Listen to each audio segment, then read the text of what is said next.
오늘 하나님께서 우리에게 주신 말씀 여호수아 11장 16절로 23절입니다.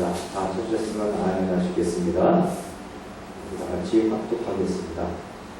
여호수아가 이같이 그 온 땅 곧 산지와 온 네겝과 고센 온 땅과 평지와 아라바와 이스라엘 산지와 평지를 점령하였으니 곧 세일로 올라가는 할락산에서부터 헤르몬 산 아래 레바논 골짜기의 바알갓까지라. 그들의 왕들을 모두 잡아서 죽였으며 여호수아가 그 모든 왕들과 싸운 지가 오랫동안이라. 기브온 주민 히위 족속 외에는 이스라엘 자손과 한친한 성읍이 하나도 없고 이스라엘 자손이 싸워서 다 점령하였으니 그들의 마음이 완악하여 이스라엘을 대적하여 싸우러 온 것은 여호와께서 그리하게 하신 것이다. 그들을 진멸하여 갇히게 하여 은혜를 잊지 못하게 하시고 여호와께서 모세에게 명령하신 대로 그들을 멸하려 하심이었더라. 그때에 여호수아가 가서 산지와 헤브론과 드빌과 아낙과 유다 온 산지와 이스라엘의 온 산지에서 아낙 사람들을 멸절하고 그가 또 그들의 성읍들을 진멸하여 바쳤으므로 이스라엘 자손의 땅에는 아낙 사람들이 하나도 남지 아니하였고 가사와 가드와 아스도세만 남았더라. 이와 같이 여호수아가 여호와께서 모세에게 말씀하신 대로 그 온 땅을 점령하여 이스라엘 지파의 부분에 따라 기업으로 중에 그 땅에 전쟁이 그쳤더라. 오늘 본문은 여호수아 11장 23절 그 땅에 전쟁이 그쳤더라라고 하면서 끝이 납니다. 이스라엘 민족이 광야 생활을 마치고 요단강을 건너온 후 여리고성에서 시작된 가나안 이방 민족과의 전투가 아이성을 거친 후 가나안 남부 연합군과의 싸움으로 이루어졌었습니다. 그리고 지난주 살펴본 것처럼 가나안 북부 연합군과의 싸움 끝으로 이제 모든 전쟁이 마무리가 된 것입니다. 그런데 이런 의문이 생기지 않으십니까? 전쟁이 그쳤다고 오늘 성경이 기록하고 있는데 여리고성 함락에서부터 북부 연합군을 격퇴하기까지 실제로 전쟁 기간이 얼마나 걸렸을까 궁금하지 않으십니까? 안 궁금하십니까? 다들 궁금하시죠? 네. 근데 오늘 성경을 자세히 살펴보니까 여호수아 11장 18절 여호수아가 그 모든 왕들과 싸운 지가 오랫동안이라고 기록을 하고 있습니다. 오랫동안이라 이게 과연 얼마만큼의 시간입니까? 이 표현만으로는 얼마만큼의 시간이 흘렀는지 전혀 감을 잡을 수가 없습니다. 오히려 더 깜깜해지기만 할 뿐입니다. 예를 들어서 똑같은 1년 365일이라고 하더라도 초등학생이 느끼는 1년 365일과 7, 80세 이상 계신 할아버지, 할머니가 느끼는 1년 365일은 하늘과 땅 차이라고 합니다. 초등학생이 느끼는 1년은 아주 긴 시간인데 비해서 할아버지, 할머니가 느끼는 1년은 정말 순식간에 지나가는 아주 짧은 시간이기 때문입니다. 정말 눈 깜짝할 사이에 지나가는 시간이기 때문입니다. 그래서 오랫동안이라는 표현만으로는 그 기간을 제대로 예측하기가 어렵습니다. 성경이 구체적으로 몇 수를 기록하고는 있지는 않지만 우리는 약간의 계산을 통해서 그 오랫동안이 과연 몇 년인지 한번 추적을 해볼 수 있습니다. 지금부터 초등학교 수학 시간이라고 생각을 하시고 그 기간을 한번 계산해 볼 수 있도록 해보겠습니다. 여호수아 14장 7절에 보면은 내 나이 40세에 여호와의 종 모세가 가데스 바네아에서 나를 보내어 이 땅을 정탐하게 하였으므로 라는 기록이 있습니다. 민수기에 보게 되면 하나님께서 출애굽한 이스라엘 민족에게 가나안 땅을 보여주기 위해서 12명을 가나안 땅으로 들여보내신 적이 있었습니다. 그때 여호수아와 함께 가나안을 능히 물리칠 수 있다고 보고했던 갈렙의 이야기입니다. 그때 갈렙이 몇 살이었다고 합니까? 40살이었다고 그렇게 이야기합니다. 또 여호수아 14장 10절에는 오늘 내가 85세로되라는 기록이 있습니다. 역시 갈렙의 이야기입니다. 전쟁을 마치고 땅을 분배받을 때 갈렙이 여호수아에게 한 말로 그 당시 땅을 분배받을 때 당시의 나이가 85세라고 고백을 하고 있는 장면입니다. 자, 그러면 어떻게 됩니까? 갈렙이 여호수아를 비롯한 다른 12명과 가나안 땅을 정탐할 때가 40세였으니까 가나안 땅 정탐에서부터 갈렙이 그 모든 전쟁이 끝나고 갈렙이 땅을 분배받기까지 45년의 긴 시간이 흘러간 것입니다. 자, 그런데 출애굽한 이스라엘 민족이 요단강을 건너서 가나안 땅에 들어오기 직전까지 이스라엘 백성이 순수하게 광야에서 보낸 기간이 몇 년입니까? 몇 년입니까? 모르십니까? 40년입니다. 40년 다 아실 거예요. 여러분께서 잘 아시다시피 40년입니다. 그러면 갈렙이 요단강을 건너서 가나안 땅에 들어와서 땅을 분배받을 때까지 걸린 기간이 몇 년이 됩니까? 45년에서 40년을 빼면 5년이 됩니다. 맞습니까? 그러면 전쟁 기간이 몇 년이었다고 결론을 낼 수가 있습니다. 수학 시간이라고 우리가 막 머리가 복잡해지십니까? 45년에서 40년을 되면 5년이라고 쉽게 결론을 낼 수가 있습니다. 그런데 5년이라고 결론을 내시면 안 됩니다. 왜냐하면 하나님께서 12명으로 하여금 가나안 땅을 정탐하도록 보낸 때가 이스라엘 민족이 광야 생활을 시작한 지 두 번째 해, 또 그 두 번째 해에 포도나무가 익어갈 무렵이기 때문입니다. 그러니까 이미 2년의 광야 생활이 흘렀고 2년의 광야 생활이 흘러간 시점에서 하나님께서 여호수아, 갈렙 그리고 나머지 10명과 함께 가나안 땅을 정탐하도록 되어보낸 겁니다. 그러니까 갈렙은 40세에 가나안 땅 정탐에 참여했던 것이고 그로부터 38년이 지난 78세에 요단강을 건너서 가나안 땅에 들어온 것이고 그로부터 7년이 지난 85세에 땅을 분배받고 있는 겁니다. 그래서 오늘 오랫동안이라고 성경이 표현하고 있는 전쟁 기간은 몇 년이 됩니까? 몇 년이 됩니까? 네? 네, 7년. 네, 7년이 되는 것입니다.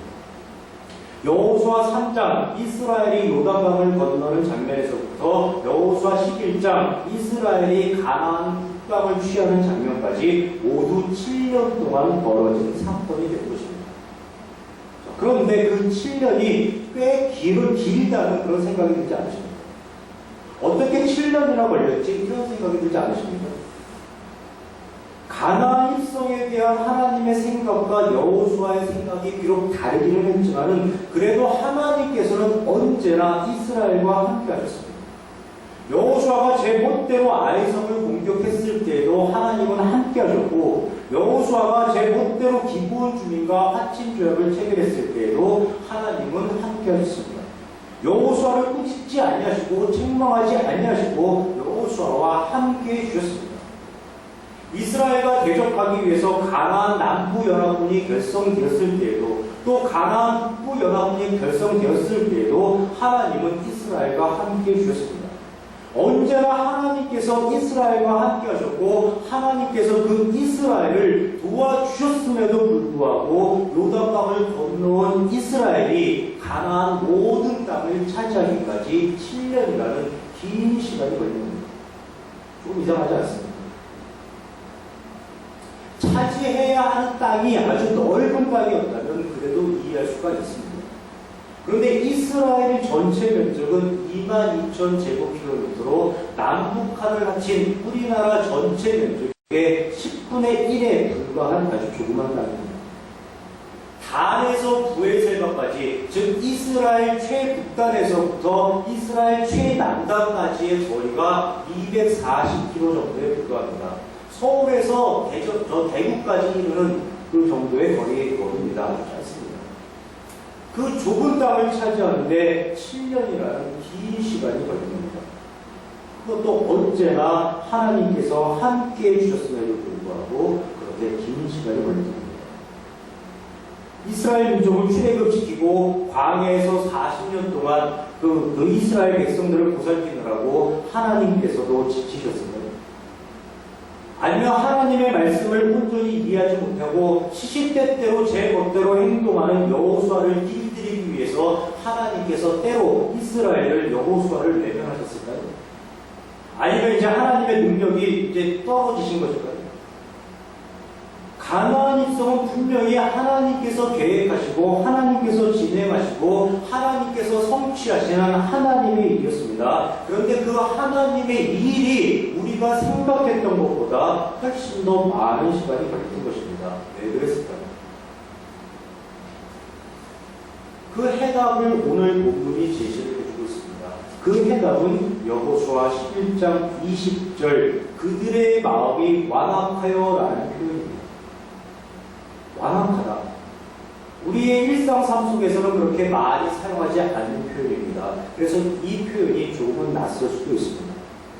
그래서 이 표현이 함축하고 있는 정확한 의미를 알아보기 위해서 여호수아 이외의 다른 성경책에서는 이 표현이 어떻게 사용되고 있는지 한번 살펴보도록 하겠습니다. 먼저 출애굽기 7장 13절에 보면 이런 기록이 있습니다. 그러나 바로의 마음이 완악하여 그들의 말을 듣지 아니하니. 또 출애굽기 7장 22절 애굽 요술사들도 자기들의 요술로 그와 같이 행함으로 바로의 마음이 완악하여 그들의 말을 듣지 아니하니. 또 출애굽기 9장 35절 바로의 마음이 완악하여 이스라엘 자손을 내보내지 아니하였으니. 출애굽기 13장 15절 그때에 바로가 완악하여 우리를 보내지 아니하매라는 기록이 있습니다.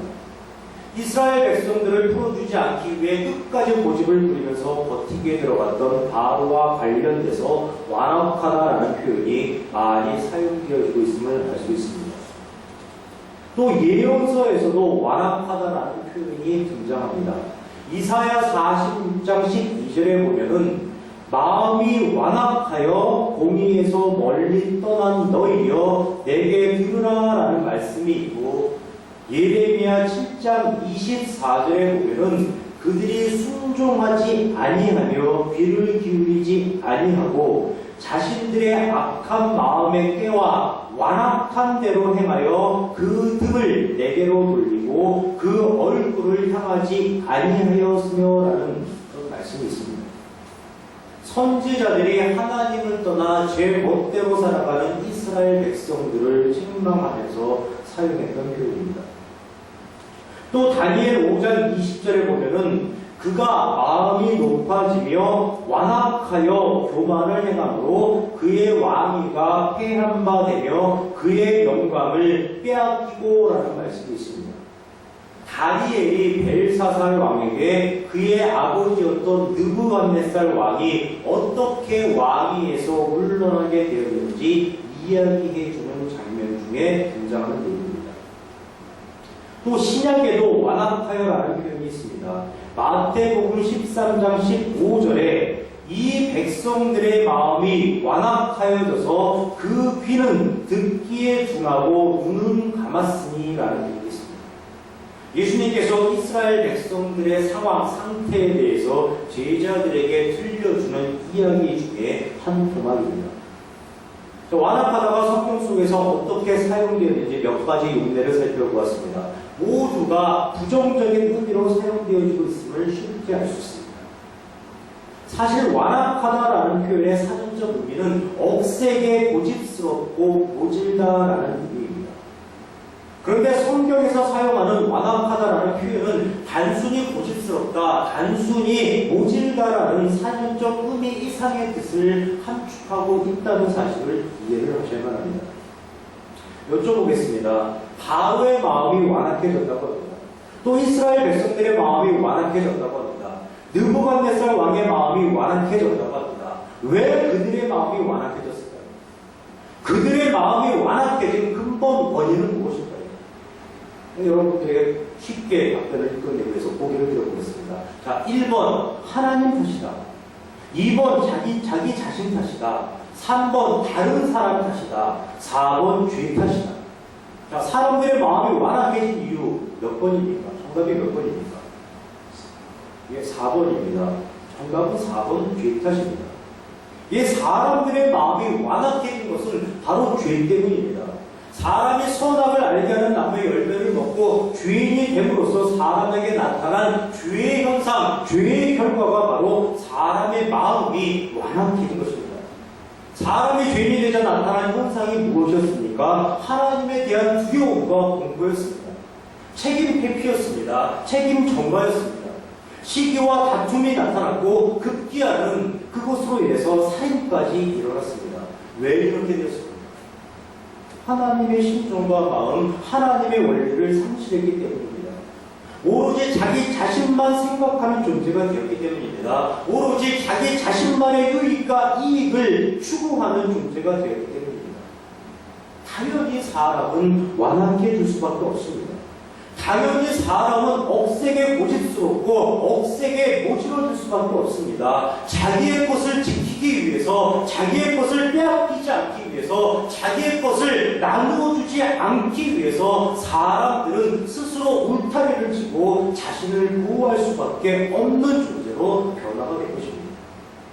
즉 자기 자신 이외에는 모두가 적이 되어버린 겁니다.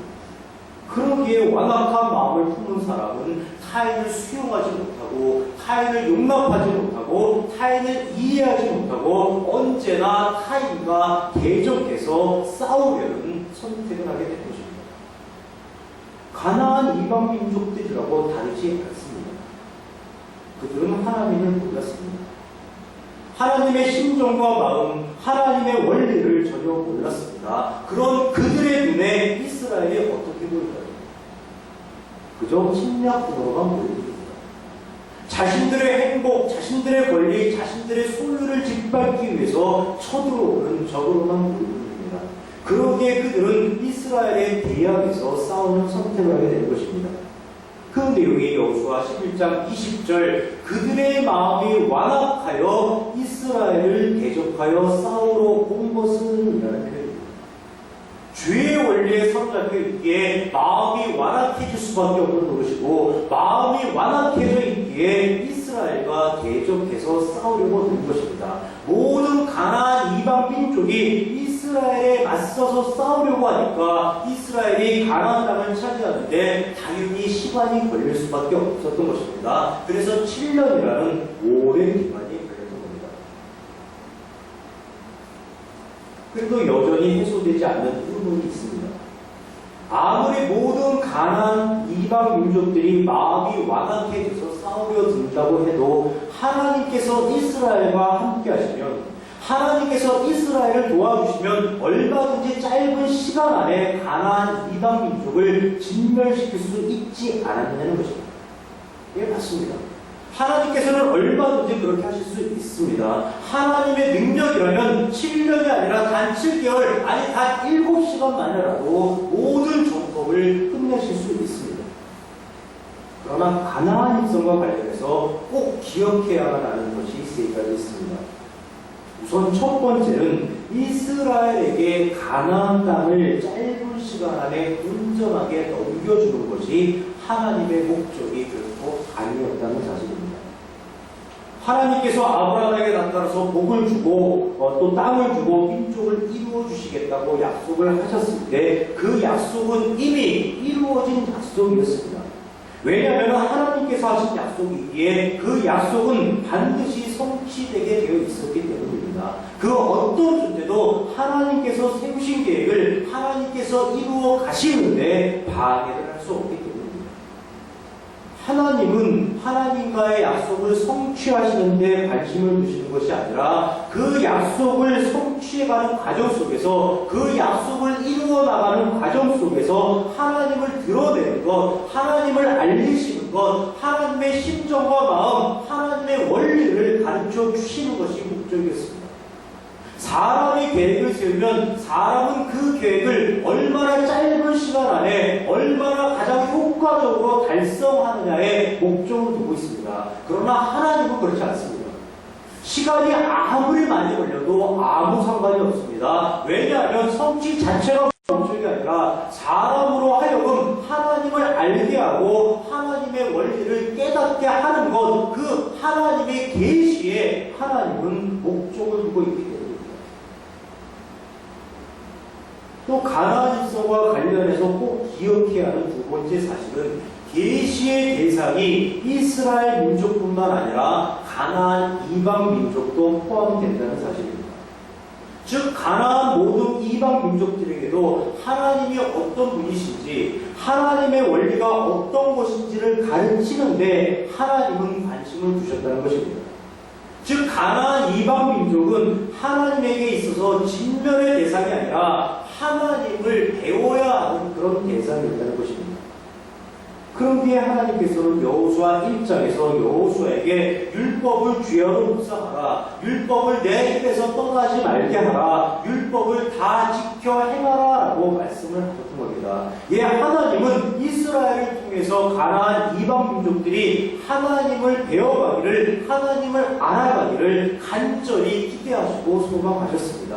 그래서 그들이 이스라엘과 더불어 하나님이 함께 하시는 젖과 꿀이 흐르는 땅 가나안 땅에서 행복하게 살아가기를 원하셨습니다. 자, 그럼 하나님께서 어떻게 해야 됩니까?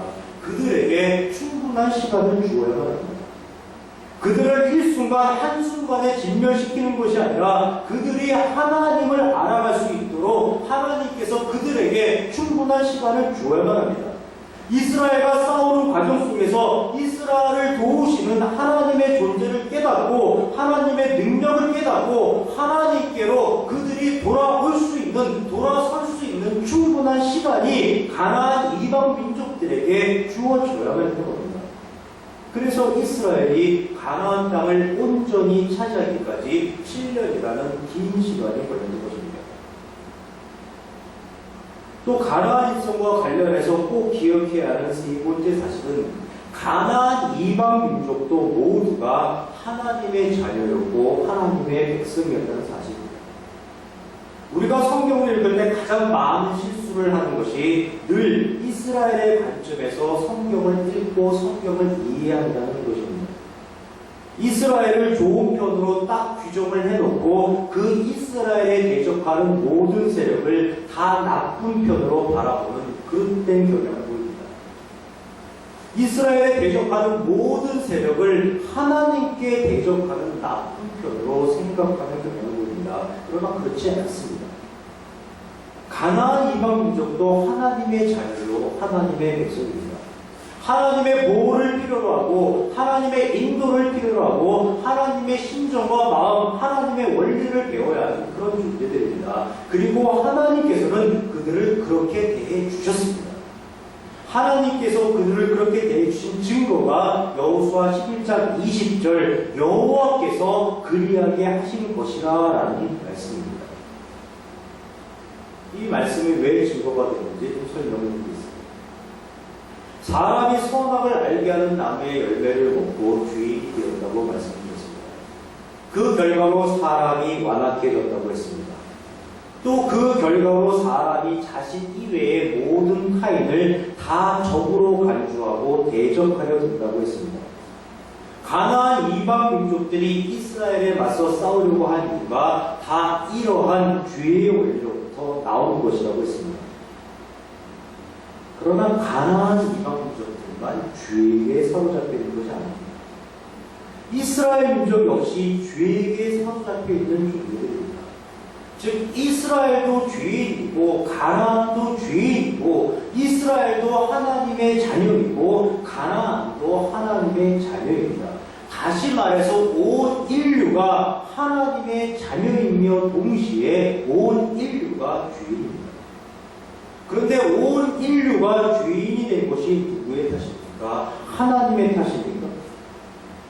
그렇지 않습니다. 사람이 주인이 된 것은 사람 스스로 미련한 선택을 한 결과입니다. 하나님과 더불어 행복하게 세상을 살아갈 수 있었음에도 불구하고 그 하나님을 부인하고 스스로 사람 자신이 기준이 되어서 스스로의 삶을 도모하고자 사람 스스로 미련한 선택을 한 결과가 주인이 된 것입니다. 즉 사람이 주인이 된 것은 완벽하게 사람 스스로의 탓입니다. 이 사실에 대해 사람이 주인이 된 사실에 대해 하나님은 아무 책임도 없습니다. 사람 스스로 선택한 것이고 그 선택한 것에 대해 사람 스스로가 책임을 져야만 합니다. 하나님은 가만히 계셔도 사람은 아무 할 말이 없습니다. 하나님께서 아무 일을 하지 않으셔도 사람은 하나님을 향해서 따지고 들 수도 없습니다. 하나님께서 선택의 자유를 완벽하게 보장하셨고 그 완벽한 자유의 상태에서 사람이 선택한 결과에 사람은 그 누구도 하나님을 탓할 수 없고 사람 스스로 책임을 져야 합니다. 그러나 불행하게도 사람은 스스로 책임을 질 수가 없습니다. 사람은 자신이 주인이 되었다는 것을 모르기 때문입니다. 자신이 죄에게 사로잡혀 있다는 사실을 모르기 때문입니다. 자신의 생각, 자신의 판단, 자신의 결정, 자신의 행동이 모두가 죄의 원리에서 비롯되고 있다는 사실을 모르기 때문입니다. 그러기에 사람은 절대로 자기 자신을 책임질 수 없습니다. 하나님께서 책임져 주시지 않으시면 사람은 속수무책으로 죄에게 당할 수밖에 없는 것입니다.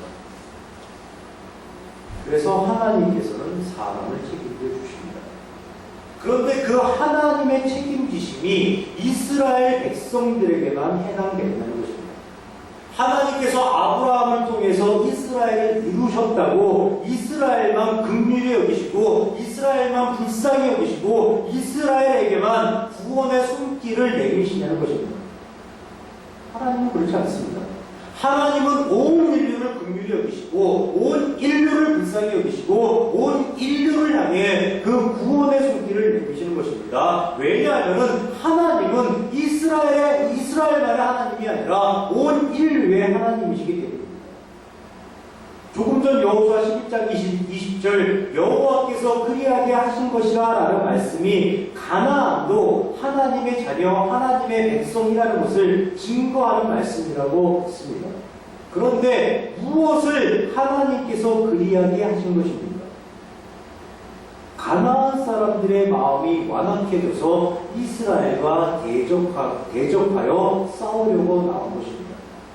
가나안 사람들이 죄에 사로잡혀서 마음이 완악해졌고 마음이 완악해졌기에 이스라엘과 싸우려고 드는 것이고 가나안의 그러한 행동을 하나님께서 하게 하신 것이라고 지금 성경은 표현하고 있는 것입니다. 그런데 우리는 이런 표현을 하나님께서는 사람들의 마음을 인으로 조정하시는 하나님께서는 하나님의 목적을 이루시기 위해서 사람들의 마음을 하나님 마음대로 움직이시는 겁니다. 하나님께서는 한 사람의 운명, 한 나라의 운명까지도 좌지우지하시는 분이라고 오해를 합니다. 그러나 하나님은 그런 분이 아닙니다. 하나님은 창조 때 사람을 인격자로, 자유자로, 권세자로 세우셨기 때문에 비록 사람이 죄인 되었다고 하더라도 결코 취소하거나 처리하시지 않습니다. 여호수아 11장 20절 여호와께서 그리하게 하신 것이라 라는 표현은 죄인된 사람들의 죄적 행동이 모두가 하나님의 탓이라고 하나님께서 사람을 잘못 가르쳐서 그렇게 되었다고 하나님 스스로 책임을 안아주시는 분입니다.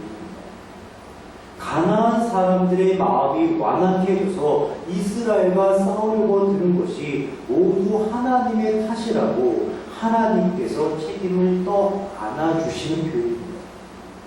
가나안 이방 민족들도 하나님의 자녀, 하나님의 백성이기에 하나님은 그들을 책임져 주시려고 했었는데 결과적으로 여호수아와 이스라엘이 하나님의 심정과 마음, 하나님의 원리를 오해해서 그들을 진멸하게 되었고 그러한 모든 사실이 모두 하나님 스스로의 탓이라고 하나님께서 책임을 떠안아주신 것입니다.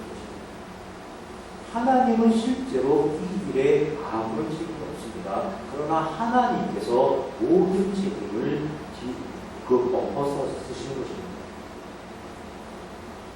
제가 지난주 말씀을 전할 때 하나님께서 이스라엘을 도우시는 장면을 표현하는 내용 중에 여호수아 11장 내가 그들을 이스라엘 앞에 넘겨주어 몰살시키리니라는 표현이 있었습니다. 이런 표현의 해석이 참으로 조심스럽다고 말씀을 드렸습니다. 얼핏 보면은 하나님께서 주도적으로 가나안 북방연합군을 몰살시켰다고 하나님께서 그 이스라엘에게 하여금 그 가나안 북방민족들을 몰살시키도록 이끌어 가셨다고 그렇게 생각하기 쉽도록 표현이 되었기 때문입니다. 그러나 하나님은 절대로 그렇게 하실 분이 아니십니다. 온 인류의 하나님이신 우리의 하나님께서 그렇게 하시는 절대로 아닙니다. 이 표현은 하나님께서 의도적으로 가나안 북부 연합군을 몰살시킨 것이 아니라 가나안 북부 연합군이 죄의 원리로 이스라엘에게 대적함으로써 결과적으로 몰살당했다는 내용을 성경이 이런 식으로 표현해주고 있는 것입니다. 가나안이 몰살당했습니다. 자, 가나안이 몰살당했습니다. 그런데 그 가나안이 누구로 인해서 몰살당했습니까? 하나님으로 인해 몰살당했습니까? 여호수아와 이스라엘로 인해 몰살당했습니까? 누구로 인해 몰살당했습니까? 왜 여호수아와 이스라엘로 인해서 가나안이 몰살당했습니까? 그런데 여호수아와 이스라엘이 가나안을 하나님의 원리로 대했습니까? 죄의 원리로 대했습니까? 죄의 원리로 대했습니다. 그럼 가나안은 하나님의 원리로 이스라엘을 대했습니까? 죄의 원리로 이스라엘을 대했습니까? 가나안도 역시 죄의 원리로 이스라엘을 대했습니다. 예, 죄의 원리와 죄의 원리가 지금 충돌하고 있는 가운데 가나안이 몰살당했던 것이고 하나님은 그 책임이 모두 하나님께 있다고 덮어 쓰시는 표현, 그 표현이 내가 그들을 이스라엘 앞에 넘겨주어 몰살시키리니라는 표현입니다. 하나님께서 몰살시켰다가 아니라 죄의 원리가 충돌하는 가운데 불행한 사건이 일어났고 그 불행한 사건의 모든 책임이 나 하나님께 있다고 하나님께서 책임을 덮어 쓰시는 표현입니다. 자, 성경이 왜 이런 식으로 표현할까요? 성경이 이런 식으로 표현을 해줘야만 합니다. 왜 그렇습니까? 그래야만 사람과 사람이 원수가 되지 않기 때문입니다. 그래야만 민족과 민족이 원수가 되지 않기 때문입니다. 그래야만 나라가 원수가 되지 않기 때문입니다. 모든 책임을 하나님께서 덮어 쓰시기 때문에 사람은 책임에서 자유로워질 수 있는 것이고 사람끼리 더불어 화평하게 살아갈 수 있는 토대가 마련이 되는 것입니다. 하나님의 관심은 하나님 스스로가 아니라 사람의 평안, 사람의 행복이기에 하나님께서 무한 책임을 져 주시면서 사람 스스로 화목하게, 평안하게, 평화롭게 살아갈 수 있도록 그 토대를 마련해 주신 것입니다. 여러분들의 이해를 돕기 위해서 실감나는 예를 하나 들어드리겠습니다. 요즘 우리나라 경제기가 롯데그룹 후계자 문제로 조금 시끄럽습니다. 경영권을 차지하기 위해서 장남과 차남 사이에 아주 치열하게 전쟁이 벌어진 것입니다. 먼저 차남이 장남을 쳤습니다. 하나님의 원리입니까? 죄의 원리입니까? 대답 좀 해주세요. 그게 좀 힘이 나지. 하나님의 원리입니까? 죄의 원리입니까? 네, 그렇습니다. 죄의 원리입니다. 이번에는 장남이 차남에게 반격을 가했습니다. 하나님의 원리입니까? 죄의 원리입니까? 예, 죄의 원리입니다.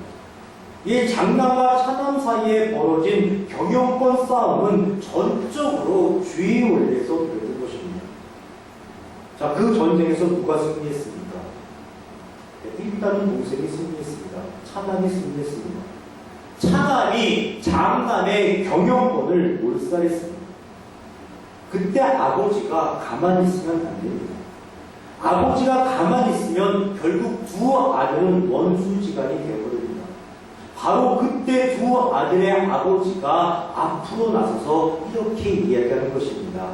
내가 경영권을 차남 앞에 넘겨주어 장남의 경영권을 몰살시켰다라고 이야기를 하는 것입니다. 그럼 그 싸움으로 인해 벌어진 결과가 누구의 책임이 됩니까? 아버지의 책임입니다. 아버지의 책임이 되기에 두 아들에게는 화해의 여지가 남겨진 것입니다. 내가 그들을 이스라엘 앞에 넘겨주어 몰살시키니 하나님께서는 모든 책임을 떠안으시는 이 표현으로 인해서 이스라엘과 가나안 사이에는 화해의 여지가 남겨진 것입니다. 이스라엘과 가나안이 하나님의 심정과 마음, 하나님의 원리를 온전히 깨닫는다면 그들이 원수의 길에서 돌아설 수 있게 되는 것이고 서로가 하나 되어 기쁘고 즐겁고 자유롭고 행복하게 살아갈 수 있는 여지가 남게 되는 것입니다. 오늘 보면 여호수아 11장 20절 후반절 그들을 진멸하여 다치게 하여 은혜를 입지 못하게 하시고 여호와께서 모세에게 명령하신 대로 그들을 멸하려 하심이었더라라는 그 말씀도 똑같은 의미입니다. 하나님께서 진멸하여 다치게 했다는 게 아닙니다. 하나님께서 은혜를 입지 못하게 했다라는 게 아닙니다. 하나님께서 멸하게 했다라는 게 아닙니다. 여호수아의 오해로 이스라엘의 오해로 가나안이 진멸당한 책임을 하나님께서 떠나 주시는 것입니다. 왜 그렇습니까? 하나님의 목적은 이스라엘과 가나안이 하나님의 심정과 마음으로 하나님의 원리로 온전히 하나 되어서 가나안 땅에서 평화롭게 살아가는 것이기 때문입니다. 예, 하나님은 모든 책임을 떠안으심으로써 사람들이 온전히 살아갈 수 있는 그런 여지를 남겨주신 것입니다. 오늘 보면은 여호수아 11장 23절 그 땅에 전쟁이 그쳤더라라고 하면서 끝이 납니다. 결국 하나님께서 모든 책임을 떠안으신 가운데 가나안 땅에서 전쟁이 그친 것입니다. 죄의 원리에 사로잡혀 마음이 완악해져서 대적하여 싸우러 온 자들도 있었고 기브온같이 화친을 맺으러 온 자들도 있었습니다. 죽은 자들도 많이 있었고 살아남은 자들도 많이 있었습니다. 자, 그럼 이제 남은 것이 무엇입니까? 이제 살아남은 자들이 평화롭게 사는 것입니다. 이제 살아남은 자들이 행복하게 사는 것입니다. 이스라엘을 도우시는 하나님의 존재, 하나님의 능력을 이스라엘도 확인했고 가나안도 확인했습니다. 하나님은 하나님 스스로를 위하시는 분이 아니라 오로지 사람만을 위해 주시고 사람만을 도우시며 일하시는 참 신이라는 것을 이스라엘도 확인했고 가나안도 확인했습니다. 그럼 남은 것은 그 하나님의 존재를 인정하고 그 하나님의 심정과 마음으로 그 하나님의 원리로 서로가 하나 되어서 기쁘고 즐겁고 행복하게 살아가는 것뿐입니다. 하나님께서 모든 상처를 싸매 주셨으니까 하나님께서 모든 책임을 뒤집어 쓰셨으니까 남은 사람들은 그 상처를 입고 그 책임에서 자유로워져서 그저 평화롭게 그저 행복하게 살아가기만 하면 되는 것입니다. 그게 하나님의 기대요 하나님의 소망이셨습니다. 그러나 이스라엘 민족도 가나안 이방 민족도 결국은 실패합니다. 하나님의 심정과 마음, 하나님의 원리를 온전히 이해할 수 없었기에 결국은 실패합니다. 그래서 결국은 예수 그리스도께서 이 땅에 오실 수밖에 없었던 것입니다. 하나님의 존재, 하나님의 마음, 하나님의 원리를 가르치는 것만으로 죄의 문제를 결코 해결할 수 없다는 것을 확인하시고 아예 하나님께서 죄를 없애주시기 위해, 아예 하나님께서 죄를 물려치시기 위해 하나님께서 예수 그리스도로 이 땅에 직접 오셨던 것입니다. 그리고 죽으시고 부활하심으로써 그 죄의 문제를 온전히 해결해 주셨습니다. 그런데 문제는 하나님께서 그렇게 해결해 주셨음에도 불구하고 하나님께서 직접 죄를 물리쳐 주셨음에도 불구하고 하나님께서 직접 그렇게 죄를 없애주셨음에도 불구하고 오늘날 많은 사람들이, 오늘날 많은 성도들이 여전히 죄의 원리로 세상을 살아가고 있다는 것입니다. 참으로 안타까운 현실이 없었습니다. 며칠 전 TV에서 신의 한 수라는 영화를 본 적이 있습니다. 내기바둑으로 세상을 살아가는 사람들의 모습을 담은 영화였습니다. 영화 속 대사 중에 이런 대사가 있었습니다. 원래 이 세상이 고수에게는 놀이터요, 하수에게는 생지옥이 아닌가? 내기바둑의 세계에서 고수는 당연히 많은 돈을 벌면서 즐겁게 사는 것이고, 하수는 가진 재산을 다 날리거나 혹은 무리를 하면서 속임수를 쓰다가 손이 잘리거나 눈이 뽑혀서 생지옥을 살게 된다는 것을 표현하는 그런 대사였습니다. 저는 이 대사를 이렇게 바꾸고 싶습니다. 원래 이 세상이 성경의 고수에게는 놀이터요, 성경의 하수에게는 생지옥 아닌가? 이렇게 바꾸고 싶습니다. 그렇습니다. 성경을 많이 읽어서 성경의 고수가 된 자는 하나님의 심정과 마음, 하나님의 원리를 온전히 깨달아서 이 세상을 기쁘고 즐겁고 행복하게 누리면서 살아갈 수 있는 것이고, 성경을 모르는 자, 성경에 대해서 하수인 자는 죄의 유혹, 죄의 시험을 감당하지 못하고 오로지 자신의 유익과 이익을 위해서 살아가는 생지옥의 삶을 살아가게 되는 것입니다. 하나님께서 우리에게 주신 은혜의 선물, 이 성경 가운데 우리가 행복하게 살아갈 수 있는 길이 제시되어 있습니다. 성경을 많이 읽으시기를 주님의 이름으로 축원합니다.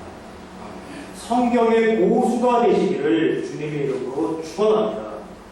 그래서 하나님께서 주신 이 세상을 기쁘고 즐겁고 신나고 자유롭고 행복하게 살아갈 수 있는 그런 성숙된 그리스도인 되시기를 주님의 이름으로 축원합니다.